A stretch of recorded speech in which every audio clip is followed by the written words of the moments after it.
और मेरे मेहमानों, आपके बीच जो भी कुछ बोलने जा रहा हूँ उसमें जो भी गलतियाँ होंगी आप उसे माफ कीजिएगा। हमारे समाज के कुछ लोग नशे की आदी हैं और शराब की सेवन करते हैं। वैसे तो सारी जात के लोग शराब पीते हैं, लेकिन हमारे जात के लोग सबसे ज्यादा बदनाम हैं। देखिए, आप लोगों को यदि शराब ही पीने का आदत है तो उसमें परिवर्तन लाए।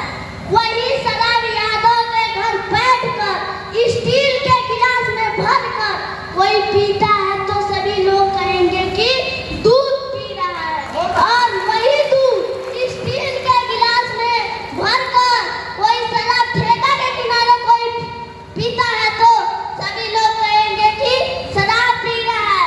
सिर्फ जगह का अंतर है। हमारे समाज के लोग आपसे हाथ जोड़कर विनती करता हूँ कि आप शराब बिल्कुल मत पिए तथा अपने बच्चों को जरूर से जरूर पढ़ाएं। जय भीम, जय संविधान। अभिलाषा से जिस सोच के साथ हम लोग अन्य जनपदों से आए हैं, जिस तरह अपने समाज को मोड़ने का, शिक्षा की तरफ अग्रसर करने का जो हम लोगों ने उद्देश्य और संकल्प लिया है, इस मंच पर आपको से छात्र इस बालक के मुखावलोकन से आपने सुना, और मुझे यह गर्व है कि आने वाले दिन में तो मैं आपसे पूछना चाहता हूं मेरे भाइयों कि अगर जब आप डॉक्टर के पास जाते हैं अपना इलाज कराने के लिए और वो डॉक्टर आपका बढ़िया से बढ़िया ट्रीटमेंट करे, बढ़िया से बढ़िया इलाज करे और आपको परहेज ना बताए कि किन चीजों से आपको अलग रहना है, किन चीजों से आपको नुकसान होता है शरीर को, उसको दूर रखना है, तो बताइए क्या आपका कभी वो मत ठीक हो सकता है?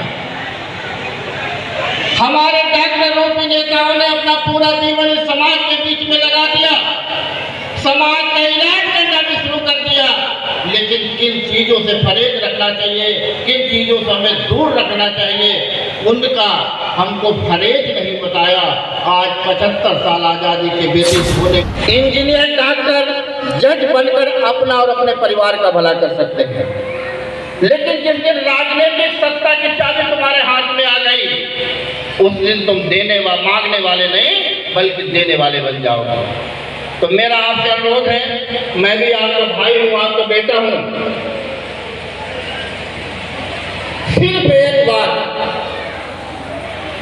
अरे आपने 75 साल दूसरों को शासन सत्ता बनाते अपना वोट दिया, सिर्फ एक बार आप जवाब जब देने लगे कि नहीं हमारे समाज की भी अब पार्टी बन गई, हम लोग की जो है, जबकि पार्टी एक समाज से नहीं चलती है, पार्टी तो सब समाज से चलती है। और मैं अपने नेताओं को मैं बताना चाहता हूं कि अगर तुमको समाज का भला करना है तो सर्व समाज की नेतागिरी करो, तभी तुम समाज का भला कर सकते हो, अन्यथा केवल समाज की राजनीति करोगे तो समाज का कभी भला नहीं कर सकते। तो सिर्फ एक बार अपनी अपने पार्टी की आप सपोर्ट कर दीजिए।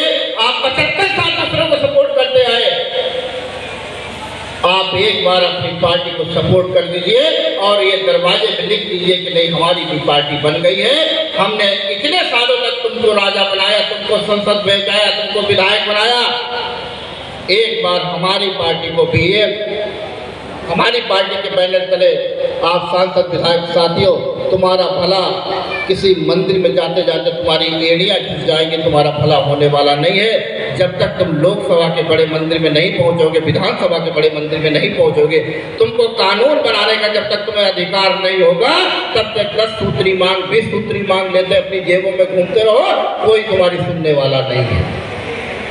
मैं तो देखता हूँ ट्रेड यूनियन के नेता चाहे मेयर से मिलने जाए, चाहे चेयरमैन से मिलने जाए, चाहे ईओ से मिलने जाए, चाहे बड़े अधिकारी से मिलने जाए, उनकी जेबों में 10 सूत्री मांग पत्र हमेशा रखा होगा।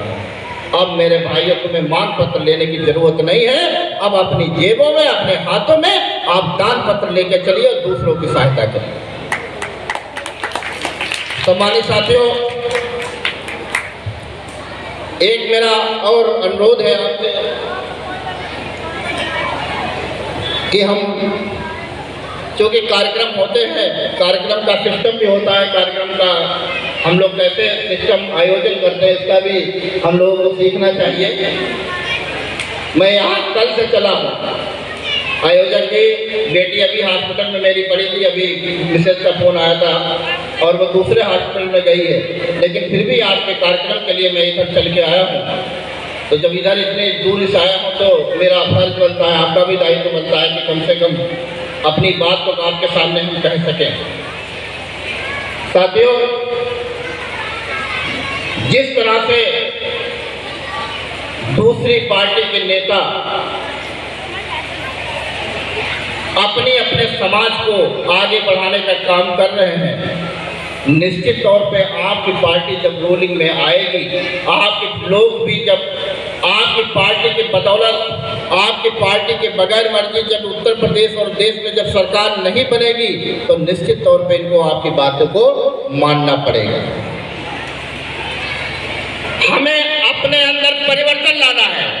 जब तक समाज के अंदर व्यवस्था नहीं परिवर्तित होगी तब तक हमारा कल्याण नहीं होने वाला। मैंने अभी बताया कि हमारा माइंड सेट हो रखा है कि कक्षा 10 पास हो चाहे इंटर पास एक लड़का हो, लेकिन मेरा माइंड सेट है कि किसी तरह से हमको ठेके पे ही उसको लगवा देना है।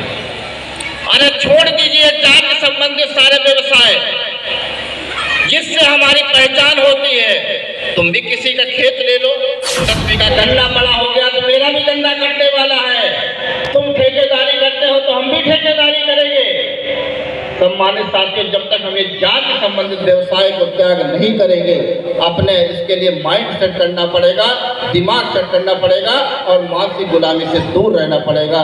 सम्मानित साथियों, अभी जाना है लखनऊ। एक मैं निवेदन करके अपनी बात को समाप्त करना चाहता हूं कि बहुत अब तुम मांगने वाले 75 साल से आप मांग रहे हो। 75 साल से हमारे पूर्वजों का मांगते मांगते उनका जीवन खत्म हो गया, लेकिन आज हमको मांगने नाम पर कुछ नहीं मिला। और जो बच्चे पढ़ने के योग्य बन गए हैं उनके अंदर तर्क वितर्क करने की भी क्षमता होनी चाहिए, तभी वो योग्य हो सकते हैं, तभी वो शिक्षित हो सकते हैं। नहीं तो अगर किसी ने कह दिया कि यहाँ पर अगर तुम चढ़ावा नहीं चढ़ाओगे तो फलाने देवता तुम्हारे नाराज हो जाएंगे, और तुम्हारे अंदर तर्क नहीं आया कि अगर मेरे कहने से देवता नाराज हो जाएंगे और तुम मेरा चढ़ावा ले रहे हो, तुम्हें भगवान माफ कर रहा है, तो हम तुम्हारे मंदिरों में चढ़ावा नहीं चढ़ाए जाएंगे। माफ करना मेरे भाई, और जिस दिन तुमने मंदिरों में जाना बंद कर दिया उस दिन इनके मंदिरों में ताला पड़ जाएगा, और तुम जिस तक मंदिरों में जाते रहोगे, इनकी पूजा करते रहोगे, आप उन दुश्मनों को मजबूत कर रहे हो जो दुश्मन के हाथ तुम्हारे गले के ऊपर हमेशा बढ़ते रहते हैं। सम्मानित साथियों, मेरा आपसे अनुरोध है कि किसी न किसी को इस क्षेत्र की जिम्मेदारी दी जाएगी, और हम तो सिंपली व्यक्ति हैं, कहीं किसी समय हमसे बात कर सकते हो। मेरा एक प्रयास है कि जीवन के अंत तक इस समाज को हम इस लायक बनाएंगे कि हमारा समाज भी हुक्मरान समाज बनेगा, हमारा समाज भी अब शासन सत्ता में भागीदारी होगा, हम अब देने वाले बनेंगे, मांगने वाली व्यवस्था हम समाप्त करनी पड़ेगी। इन्हीं शब्दों के साथ अपनी बात समाप्त करता हूँ। जय भीम, जय भारत। अपने माननीय मुख्य अतिथि को सुना। मैं रावत समाज विकास मंच के इस मंच से